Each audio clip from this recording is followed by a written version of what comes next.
दोस्तों, आज की कहानी बहुत ही ज्ञानवर्धक कहानी है। इस कहानी से हमें पता चलेगा पाप और पुण्य के कर्मों का निर्धारण कैसे किया जाता है। ये कहानी एक वेश्या और मुनि की है। इस कहानी को दोस्तों ध्यान से सुनिएगा और हमें लास्ट में ये पता चलेगा क्या हमारे कर्मों का किन कारणों से कैसा उसका पुण्य और पाप निर्धारण किया जाता है। राधे राधे, जय श्री कृष्ण। दोस्तों, आप चलिए कहानी को शुरू करते हैं। ऋषि मुनि एवं शास्त्र से यह ज्ञात होता है कि अगर जाने अनजाने में किसी से पाप कर्म हो जाए तो उसका प्रायश्चित करने से पाप कम हो जाते हैं। प्रायश्चित अर्थात पश्चाताप। इसी संदर्भ में एक विद्वान ने एक कथा का विवेचना करते हुए बताया कि एक कस्बे में एक महात्मा रहते थे। उसी कस्बे में एक वेश्या भी रहती थी। महात्मा जी अपना कार्य करते थे और वह वेश्या अपना कार्य करती थी। यानी महात्मा जी लोगों को अच्छी शिक्षा और ज्ञान का उपदेश देते थे और वेश्या अपने धंधे में लिप्त रहती थी। लेकिन वेश्या रोजाना सुबह के समय जब नहा धोकर धंधे पर बैठती थी तो उससे पहले 2 मिनट भगवान की मूर्ति के सामने बैठकर अपने अपराधों की क्षमा मांगती थी। फिर अपने धंधे में लिप्त हो जाती थी। उसके धंधे से कस्बों में तरह तरह की अफवाहें फैलने लगी।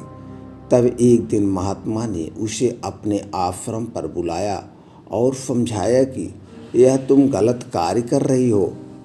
इससे तुम्हें बहुत भारी पाप लग रहा है, इसलिए तुम यह गलत धंधा छोड़ दो। वेश्या ने कहा, महात्मा जी, अगर मैं यह धंधा छोड़ दूंगी तो भूखी मर जाऊंगी। तब महात्मा ने समझाया, भगवान पर भरोसा रखो, वही तुम्हें आहार देगा। वेश्या ने उनकी बात मानकर धंधा छोड़ दिया।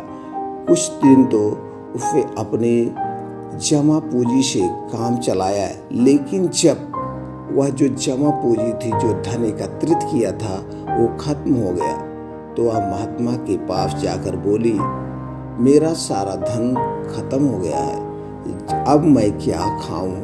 अब मेरे खाने के लिए कुछ नहीं है। वह महात्मा ने कहा, भगवान पर भरोसा रखो, वह तुम्हें जरूर देगा।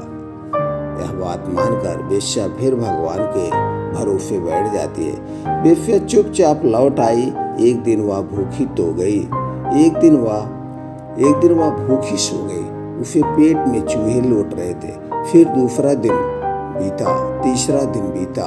जब उससे भूख बर्दाश्त नहीं हुई तो वह पहले की भांति अपने धंधे में लिप्त हो गई और वही क्रिया दोहराने लगी।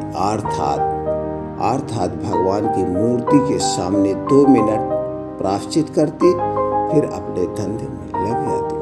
संयोग ऐसा हुआ कि कुछ दिन बाद महात्मा का देहांत हो गया था और वह उसी दिन वेश्या भी मर गई। यानी कि महात्मा और वेश्या की मृत्यु एक ही दिन हो गई।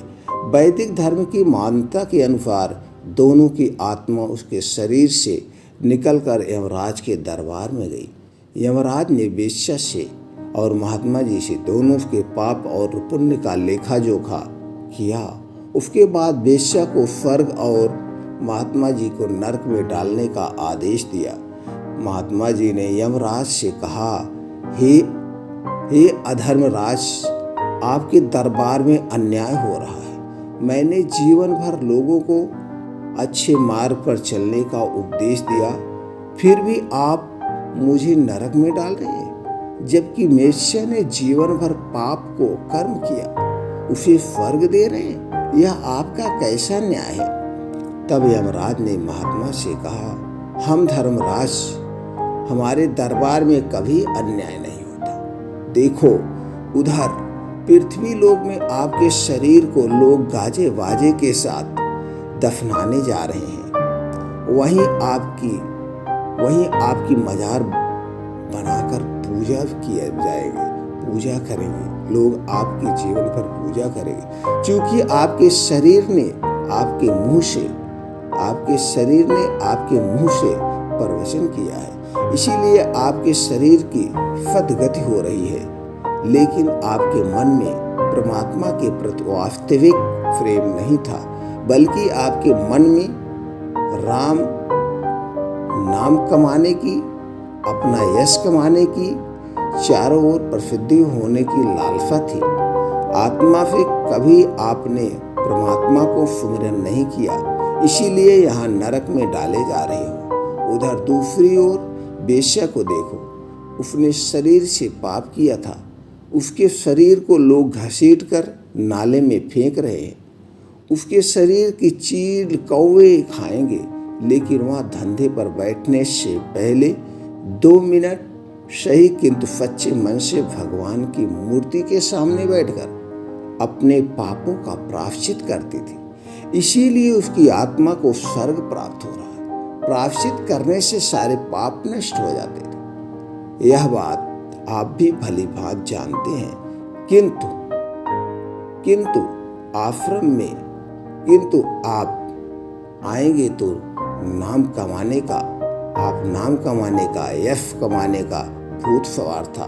अतः जिसने जैसा किया उसे वैसा मिला। इसीलिए कर्मों का फल कर्म के हिसाब से मिलता है। यहाँ पर न्याय का पाठ मत पढ़ाइए। तो दोस्तों, इस कहानी से हमें यही सीख मिलती है कि हमारे जो कर्म है, कर्म के हिसाब से हमें न्याय मिलता है। जो जैसा कर्म करता है उसे वैसा न्याय मिलता है। हम अगर ध्यान कर रहे हैं तो ध्यान करें, लेकिन उसमें कोई स्वार्थ नहीं छिपा होना चाहिए। अगर हमारे ध्यान में कोई स्वार्थ छिपा होता है तो उसका हमें फल नहीं मिलता है।